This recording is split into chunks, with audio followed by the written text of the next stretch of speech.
Hello दोस्तों, आप देख रहे हैं द ऑटोमैन।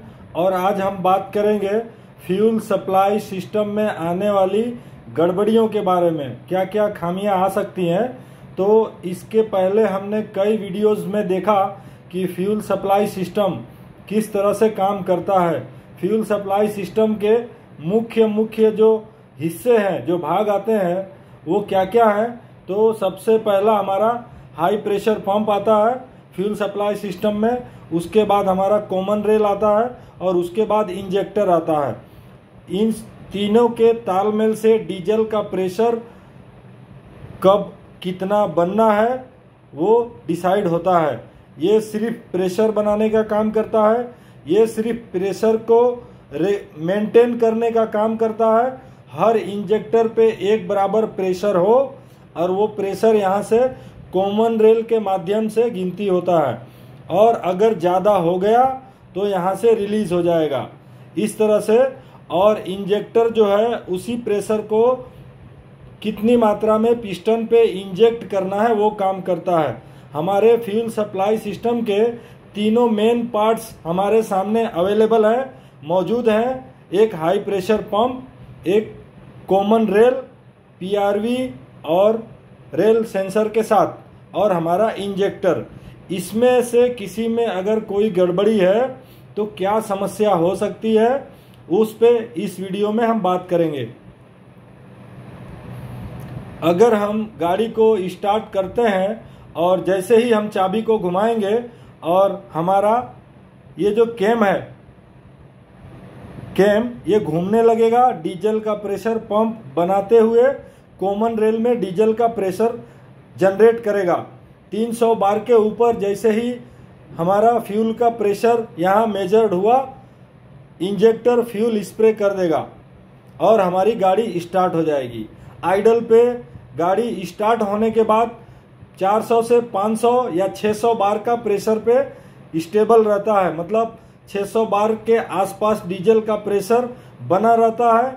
जिसमें आइडल अगर चाल पे हम गाड़ी को स्टार्ट करके छोड़ दें तो कॉमन रेल का जो रिटर्न सिग्नल वायर है उसमें 1.5 वोल्ट के आसपास डीजल का प्रेशर का सिग्नल ईसीएम को जाता है। उस समय हमारे कॉमन रेल के अंदर 300 से ऊपर और 600 के आसपास या 500 550 इस तरह से फ्यूल का प्रेशर बना रहेगा और पीआरवी हमारा लीकेज नहीं होगा।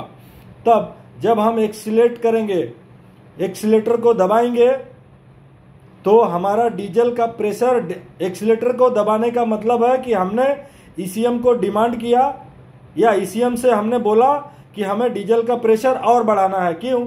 हमें इंजन को और स्पीड में घुमाना है। तो एक्सीलेटर दिए और हमारी डिमांड हुई, उस हिसाब से ईसीएम इस स्विच को रेगुलेट करेगा। यहां से डीजल की जो मात्रा है हमारे पंप के प्लंजर पे अधिक से अधिक जाएगी, और डिमांड के हिसाब से मान लीजिए हमने आधा एक्सीलेटर दबा दिया, 1200-1300 आरपीएम जाने जितना हमने या 1500 आरपीएम जाने जितना हमने एक्सीलेटर दबा दिया, तो यहाँ पे हमारा 1000 के आसपास बार में 1000 बार के आसपास डीजल का प्रेशर हो जाएगा, और उतने ही बार के प्रेशर से फ्यूल स्प्रे होगा और अधिक मात्रा में होगा, क्योंकि इंजेक्टर पे पल्स बढ़ जाएंगे।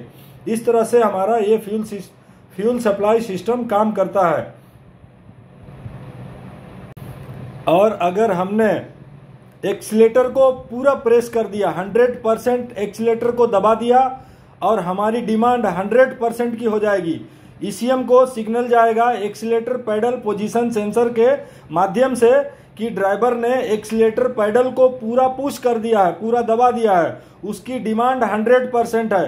तो तुरंत ईसीएम जो है मीटरिंग यूनिट को रेगुलेट करेगा, ज्यादा से ज्यादा डीजल की क्वांटिटी, ज्यादा से ज्यादा डीजल की मात्रा यहाँ पंप के, हाई प्रेशर पंप के प्लंजर को जाने देगा, और हाई प्रेशर पंप जो है उस डीजल को ज्यादा से ज्यादा कंप्रेस करके हमारे कॉमन रेल में थियरिकल के हिसाब से 1600 बार अगर BS4 है तो, और अगर BS6 है तो 1800 बार के आसपास, 1800 बार कहलाता है लेकिन एक्चुअली 1800 बार होता नहीं है BS6 में। और 1600 बार BS4 अगर है तो उसमें तो 1600 बार एक्चुअली BS4 में भी नहीं होता है, वो उसकी अधिकतम मात्रा है। तो 1500 1550 बार BS4 में होगा और 1600 बार BS6 में होगा। उतनी मात्रा में डीजल का प्रेशर हाई प्रेशर पंप यहाँ पे बना देगा मीटरिंग यूनिट से डीजल आने के बाद, और हमारा इंजेक्टर जो है उतने ही प्रेशर के डीजल को फुल पल्स में ईसीएम इसको करंट के झटके देता है डीजल स्प्रे करवाने के लिए। पल्स बोलते हैं उसको। जिस तरह हम अपने हाथ की नाड़ी को पकड़ते हैं और हाथ जैसे पकड़ेंगे इस तरह से डॉक्टर पकड़ते हैं और एक धक धक धक ऐसा वाइब्रेशन होता है, वो पल्स बोलते हैं। उसी तरह से इंजेक्टर को भी पल्स मिलता है, करंट का झटका मिलता है, उस हिसाब से वो झटके से डीजल देता बंद करता है, देता बंद करता है। जितने देर के लिए पल्स मिलेगा वो झटका मिलेगा, उतने देर के लिए इंजेक्टर खुलेगा, उतना ही डीजल वहाँ पिस्टन पे स्प्रे होगा। तो अब हम मेन मुद्दे पे आते हैं। हमने एक्सीलेटर 100% दबा दिया है, हमारी डिमांड 100% की हो गई है। BS4 है तो 1550 बार के आसपास, BS6 है तो 1600 1650 बार के आसपास डीजल का प्रेशर होगा। हमारे इंजन का RPM 2800 RPM तक जाएगा। और हमारा जो रेल प्रेशर सेंसर है उसमें जो सिग्नल वोल्टेज बीच वाले वायर में जो सिग्नल वोल्टेज निकलेगा वो 3.5 वोल्ट के आसपास डीजल का जो प्रेशर बना है उसका सिग्नल ईसीएम को भेजेगा।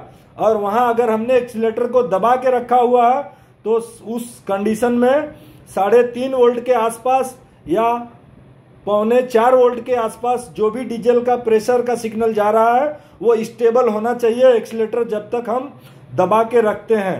अब इसके बाद हम देखेंगे कि ये सिस्टम सही सही काम कर रहा है। अगर ऐसा है तो अब अगर हमने एक्सीलेटर को दबा के रखा है, तब एक्सीलेटर को आधा छोड़ दिया है, तब हमारी गाड़ी आइडल पे स्टार्ट है, तब अगर कोई तरह की इंजेक्टर में, कॉमन रेल के आगे वाले PRV में या पीछे वाले रेल सेंसर में या हमारे पंप हाई प्रेशर पंप के प्लंजर वगैरह में या फिर हमारा जो लो प्रेशर पंप है उसके अंदर कोई भी गड़बड़ी आती है तो क्या तकलीफ होगी, मेन उस पे इस वीडियो में हम बात करना चाहते थे। ये हम सिर्फ सिस्टम पे बात कर रहे थे, अब मेन मुद्दे पे आते हैं। अगर हम इग्निशन ऑन करते हैं और चाबी जैसे ही ऑन करेंगे, रेल प्रेशर सेंसर जो है इसमें डीजल का प्रेशर हो या ना हो, पूरा कॉमन रेल खाली हो या हमारा हाई प्रेशर पंप से कॉमन रेल का पाइप खाली हो, फिर भी रेल प्रेशर सेंसर के सिग्नल वायर से 0.5 वोल्ट का सिग्नल ईसीएम को जाना चाहिए, तब जाके ये कहलाएगा कि हमारा रेल प्रेशर सेंसर सही है। उसके बाद जब हम चाबी घुमाएंगे स्टार्ट करने के लिए, स्टार्टर को ऑन करने के लिए, जैसे क्रैंकिंग होगा मतलब इंजन घूमेगा स्टार्ट होने के लिए, तो हमारा प्लंजर मूवमेंट करेगा, डीजल का प्रेशर बनेगा 300 बार के आसपास। अगर डीजल का प्रेशर यहाँ से यहाँ बनता है तो हमारी गाड़ी स्टार्ट होगी। अगर गाड़ी स्टार्ट हो गई और आइडल पे है, आइडल पे मतलब 800 पौने 800 RPM के आसपास एक्सीलेटर हमने दबाया नहीं है, इंजन स्टार्ट है, तो कॉमन रेल के बीच वाले पॉइंट से जो सिग्नल जा रहा है ईसीएम को वो 1.5 वोल्ट के आसपास होना चाहिए, मतलब 400 के ऊपर 600 के अंदर डीजल का प्रेशर यहाँ कॉमन रेल पे है। ये अगर है तो हमारा सिस्टम सही है। स्टार्ट होने के बाद हमने आइडल पे कुछ देर गाड़ी को छोड़ा, ऑयल का प्रेशर बन गया। अब हमें गाड़ी में हवा भरना है, या तो हवा है और गाड़ी को चलाना है तो हम एक्सीलेटर देंगे 50% एक्सीलेटर देने पे, या हमने हवा भरने के लिए फुल एक्सीलेटर दिया। पूरा एक्सीलेटर पुश करने के बाद यहाँ से डीजल का प्रेशर यहाँ रेगुलेट होके ज़्यादा डीजल जाएगा, कंप्रेस होके यहाँ जाएगा, यहाँ से इंजेक्टर पे जाएगा, उसकी गिनती होगी। हमारा फुल एक्सीलेटर देने पे कॉमन रेल सेंसर जो है, रेल प्रेशर सेंसर के बीच वाले पॉइंट से जो सिग्नल जाएगा वो 3.5 वोल्ट से 3.25 वोल्ट का होना चाहिए। ये हमारा सिस्टम सही है। अब गड़बड़ी में देखते हैं, अगर हम चाबी ऑन करते हैं और रेल का प्रेशर का सेंसर का सिग्नल जो है, या तो हम स्कैनर लगा के चेक करें या मल्टीमीटर से चेक करें। स्कैनर में लाइव पैरामीटर डेटा मॉनिटरिंग कोई भी आप बोल लो, उसमें डीजल का प्रेशर बिना चाबी को घुमाए, मतलब सिर्फ ऑन करने के बाद आधा वोल्ट चाबी घुमाएंगे, ऐसे ही वो स्टार्ट होने के पहले 1.5 वोल्ट, स्टार्ट हो गया तो भी 1.5 वोल्ट, इतना डीजल का प्रेशर बन रहा है तो हमारा सिस्टम सही है। अगर ऐसा नहीं होता तो हमें कॉमन रेल सेंसर पे वोल्टेज चेक करना है। अगर चाबी ऑन पे आधा दिखा रहा है तो हमारा रेल सेंसर सही है। कपलर निकालने के बाद सिग्नल वायर में 5 वोल्ट आ रहा है और सप्लाई वोल्ट में 5 वोल्ट आ रहा है, ग्राउंड में ग्राउंड आ रहा है, तो भी हमारा सेंसर सही है। अब हमें क्रैंकिंग करके देखना है कि डीजल जो है वो कॉमन रेल पे एक्चुअली में जा रहा है कि नहीं। तो जैसे इस पाइप को खोलेंगे, यहाँ पे डीजल हमें 1 बाय 1 इसमें से एक के बाद एक उड़ता हुआ दिख रहा है, तो हमें बंद कर देना है और क्रैंकिंग करते वक्त पूरा पाइप को खोल के चेक करना है, थोड़ा सा ढीला करके नहीं। अगर डीजल का प्रेशर बन गया तो हाथ में या कहीं पे भी लग सकता है, हमें नुकसान कर सकता है। इसलिए कभी भी आप पूरे पाइप को खोल दे, हटा दे और क्रैंकिंग करें, मतलब इंजन को घुमाए 1 बाय 1 इतना दूर तक अगर डीजल आ रहा है, उड़ रहा है, तो हमारा पंप भी सही है। दिक्कत कहाँ आती है? दिक्कत एक्चुअली आती है अगर बैकलीक होता है सिस्टम में। तो बैकलीक यहाँ से भी हो सकता है, बैकलीक यहाँ से भी हो सकता है, यहाँ से भी हो सकता है। बैकलीक का मतलब रिटर्न डीजल ज़्यादा जाना।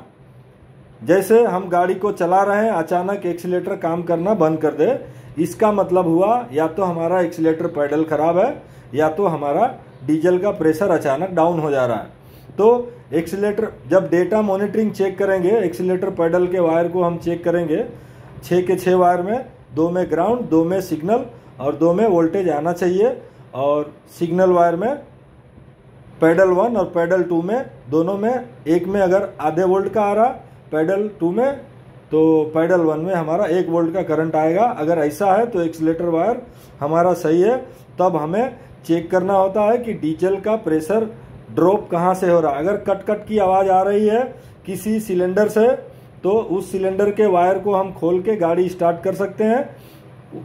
अगर उस इंजेक्टर से बैकलीक हो रहा है, बैकलीक तो नहीं बंद होगा लेकिन आवाज़, कट कट की आवाज़ कम हो जाएगी, इसका मतलब वो इंजेक्टर हमारा खराब है।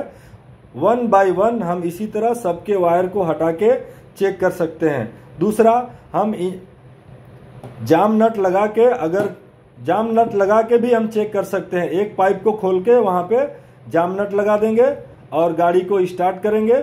अगर आवाज़ कट कट की आ रही है तो वो सही है। अगर कट कट की आवाज़ बंद हो जा रही है तो हमारे उसी इंजेक्टर में समस्या है, तो हम उस इंजेक्टर को खोल के बनवा सकते हैं, या साथ साथ में हम सबको एक साथ खोल के दे सकते हैं, जिससे आने वाले समय में बाकी सब इंजेक्टर में खामी आए उसके पहले हम उसे सर्विस करवा सकते हैं।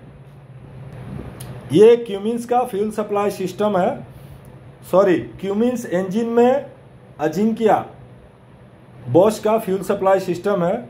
इसमें क्या है कि ओपन टाइप मीटरिंग यूनिट आता है, चाहे क्यूमिंस का हो, सिंगल पाइप वाला क्यूमिंस का फ्यूल सप्लाई सिस्टम हो, या डबल पाइप वाला बॉश का फ्यूल सप्लाई सिस्टम हो।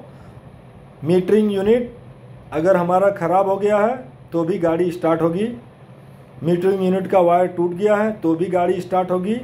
लेकिन मीटरिंग यूनिट ख़राब है या तो उसका वायर टूटा है तो डीजल का प्रेशर ज़रूरत से ज़्यादा बनेगा और गाड़ी इंजन हमारा नॉकिंग करेगा, कट कट की आवाज़ आएगी, तो हमें इसे चेक करना है।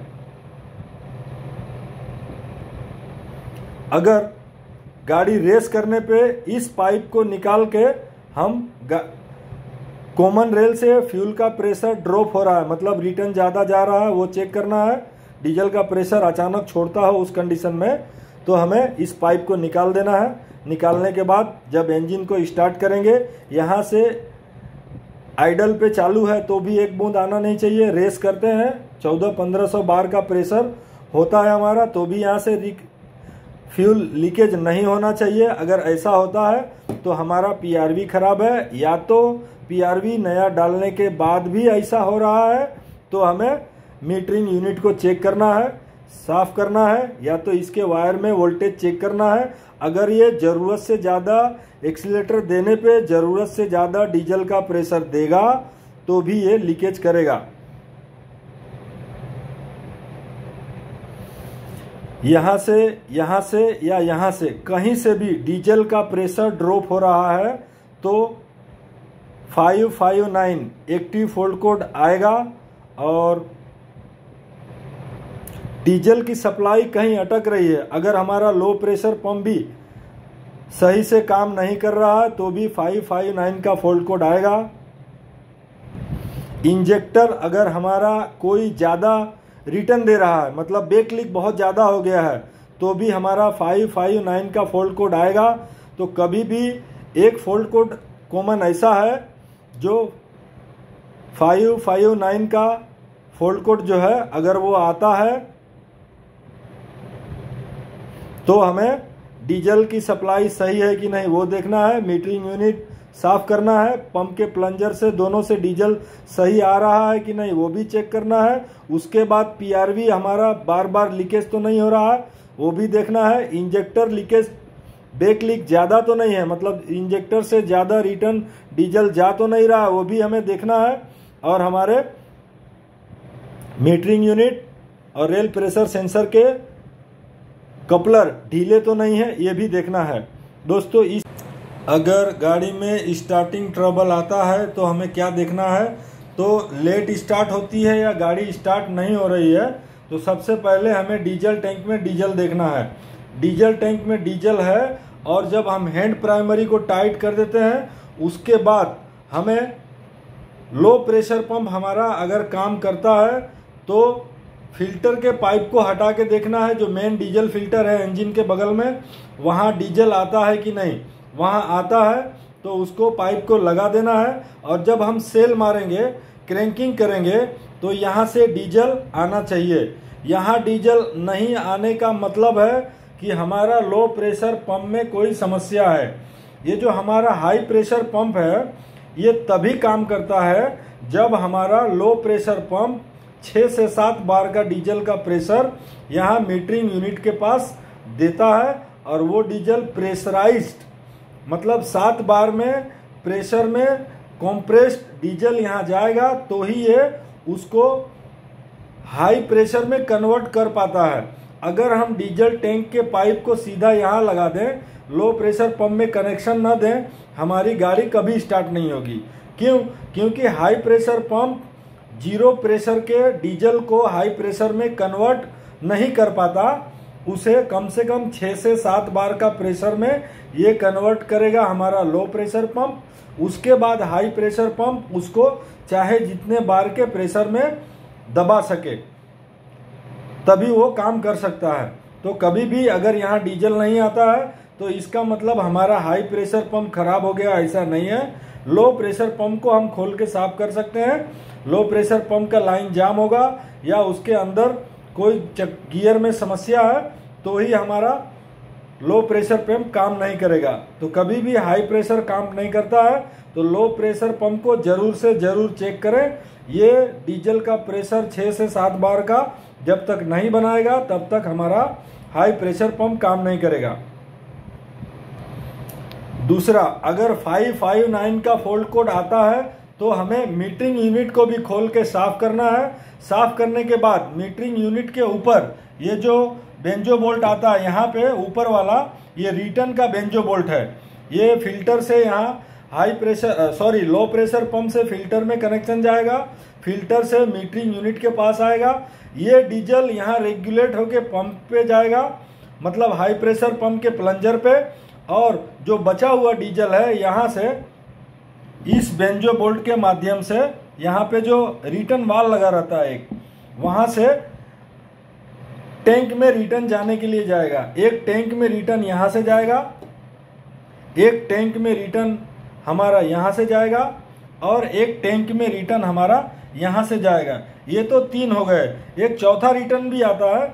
ये सब इंजेक्टर का जो रिटर्न है वो इंजन के पीछे हेड में से उसी लाइन में मिलते हुए 1, 2, ये 3 और ये इंजेक्टर का एक 4, चारों मिलके एक जगह से टैंक में रिटर्न जाते हैं। अगर इसका रिटर्न ज़्यादा हो गया तो हाई प्रेशर पंप में दिक्कत है। अगर इसका रिटर्न ज़्यादा हो गया तो पीआरवी में दिक्कत है।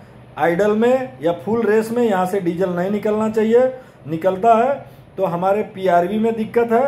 पीआरवी नया डालने के बाद भी यहाँ से निकलता है तो पीआरवी जहाँ जाके टच होता है उसके फेस में दिक्कत है।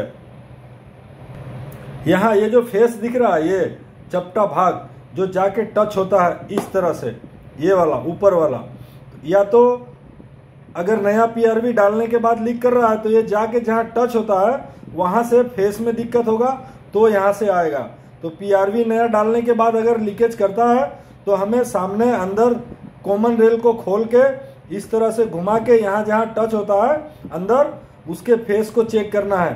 फेस अगर खराब है तो या तो उसे सही करना है या कॉमन रेल बदली कर लेना है, या इसी के बराबर का बीच में होल वाला कोई बेंजो वाइसर रख के इसको हमें टाइट कर देना है। हमारा बेक लीक यहाँ से बंद हो जाएगा।